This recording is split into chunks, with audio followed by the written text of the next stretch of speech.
તો મિત્રો આજે હતી ઈદ, બરાબર. ઈદની નમાજ અદા કર્યા પછી આપણે આવી ગયા હતા મોટા ભાઈને ઘરે, બરાબર. આ છે અમારા ભાઈને છોકરો આદમ, હમણાં ગયા એ આપણે એમનો બાબલો તો ઇમરાન, ના છે અમારે કાદર, બરાબર.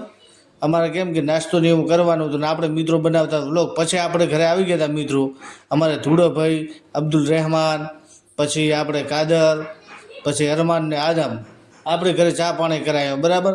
આજે ઈદ હતી એટલે આવ્યા હતા મળવા માટે, ઈદની નમાજ પડવા માટે મિત્રો. પછી એમની મુલાકાત પૂરી કરીને આપણે પહોંચી ગયા હતા ક્યાં હતા, ઉપ સરપંચ ગોળની ચા પીવા માટે, બરાબર. બધા લોકો કબ્રસ્તાને ગયા હતા, વળતા કીધું ત્યાં જતા આવીએ, બરાબર. આપણે પરેશભાઈની મુલાકાત લીધી, એ આપણે ગુજ્જુ લવગુરુના નાના ભાઈ છે, એમને તમને ઓળખતા જશો મિત્રો, બરાબર. એક નંબર ચા બનાવે છે, સ્પેશિયલ ગોળની, બરાબર. ત્યાં ચા પીધા હતા. પછી આપણે મિત્રો બનાવતા વ્લોગ એટલાની અંદર તો પછી આયા ભરતભાઈએ કે સરદારભાઈ વ્લોગ બનાવો, કીધું કેમ નહીં, તો એમનો પણ મિત્રો વ્લોગ બનાવી નાખ્યો, બરાબર. અને બીજા બધા 4-5 બીજા મિત્રો તો એમનો પણ મિત્રો બનાવ્યો વ્લોગ.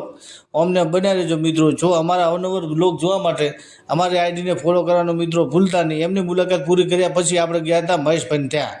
ભોળાભાઈ કે સરદારભાઈ વ્લોગ બનાવો, કીધું કેમ નહીં, અમને બનાવી લેજો. હવે મળીશું મિત્રો નેક્સ્ટ વ્લોગમાં, તો ધન્યવાદ.